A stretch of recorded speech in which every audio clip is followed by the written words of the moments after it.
get some space, people. We need all the room we can get tonight. Don't worry, I'll make this quick.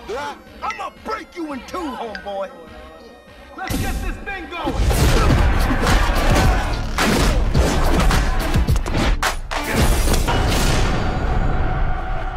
I'm not gonna lie. When I was a kid, I always had one question I always wanted to know. If Snoop Dogg and Exhibit got into a fight, who would win?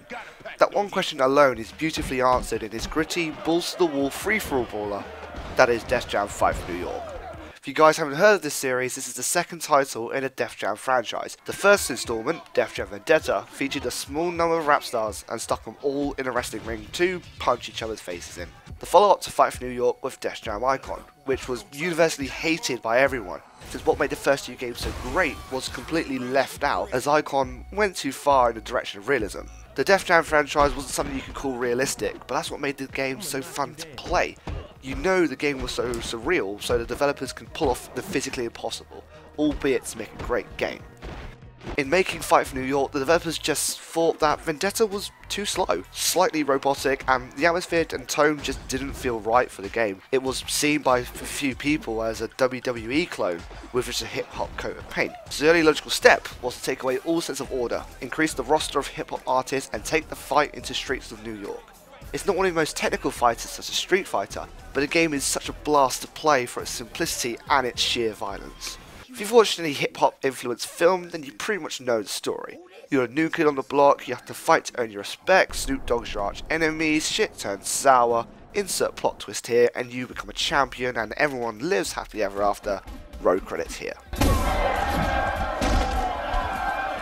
The story picks up right after the events of Vendetta, and there begins your journey to become the best fighter in New York, and eventually push Danny Trejo in front of a speeding train and throw Snoop Dogg out of a window. The story isn't anything too difficult to follow, but it just serves as a backdrop for the fights for you to take part in. In story mode, you create your own fighter. This is where you can customize your fighting style, appearance, and various stats such as health, speed, and strength. A nice touch is that you can use this fighter in local multiplayer, but what is especially fantastic is whatever fighter you create in this story mode, that character is rendered into the cutscenes as if they were actually there, because the story revolves around you. So the fun begins because it doesn't matter if you're a 6-foot fat guy with horrendous fashion sense, the voice of a squeaky toy, no one calls you out on it and the cutscenes just play as normal. But anyways, we're here to let these rap stars fight it out, and it's really strange because the bone-breaking punches and kicks you inflict in this game are so satisfying, almost at the same level of the X-ray moves in Mortal Kombat. So in the game, you'll be happily punching faces that belong to hip-hop stars such as Snoop Dogg, Exhibit, Busta Rhymes, Ludacris, and a whole list of others too. Each rap star has their own fighting style, which goes from kickboxing for those who can't punch, street fighting for those who can't kick, martial arts for your quick combo attacks, wrestling for those who prefer to suplex and pile drive people to oblivion, and submissions, which is the worst of the fighting styles because all you do is make people tap out, and that's boring. The best part of the game is the Blaze moves, which was featured in Vendetta, but in Fight for New York they cranked it by 100 to show how stylized these attacks are and really emphasize how much damage is being dealt. Each rapper has their own special move which can deal tons of damage, moves that look so painful but are so fun to watch. Whenever you land a hit, your momentum bar gets filled up.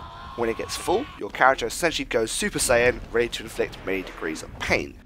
The Blaze moves range from some that are just physically impossible, some that are downright psychotic, and a few that are just hilarious. You can hear the bones break, the sound of each strike connecting, and the game really gets you hyped up when you pull off the holy grail of finisher moves. In that case, here's just a few to show you how crazy this game can get.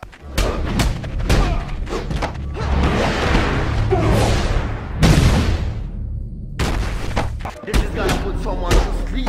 Corner.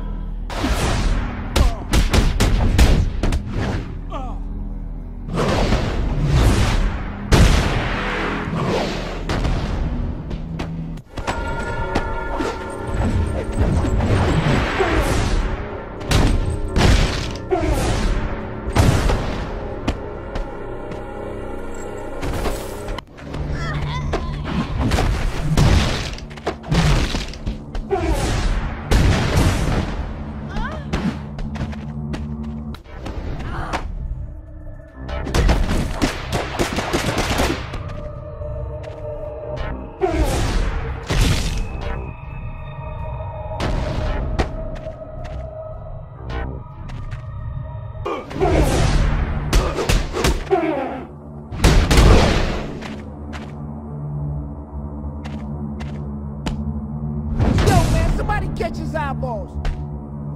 As I said before, the game isn't a technical fighter and isn't in depth in terms of combos. It's only a couple of button presses and you've already left an imprint of your fist in someone's face. But that's what makes the game so accessible to anybody. No need to learn 10 button presses for a combo. Just drop kick people to your heart's content and occasionally block until you hear the knockout sound. Def Jam Fight for New York just oozes style and really gets you in that hip hop vibe, all thanks to its soundtrack and to the voice acting of all the rap stars involved. But some of the people might criticise this game for being too simple, but I think the game is much better for it.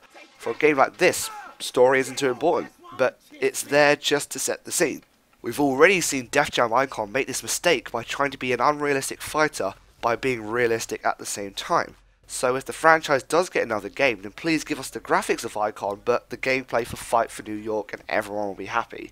Though the one thing I loved about Icon was the ability to control music through the fight to affect in-level hazards, such as making objects explode as you essentially mix and scratch the song during a fight. It was a clever idea which I thought kind of worked well in Icon, but this definitely needs to be explored a lot more if ever they make another Def Jam game. So, if you've got a PS2, original Xbox or GameCube, then give this game a try, and also find a copy of Vendetta whilst you're at it. Even though the controls in Vendetta were a bit robotic and the environments ranged from a wrestling ring to another wrestling ring, it's still fun to see how the series progressed from one to another, and I suppose give Def Jam Icon a try.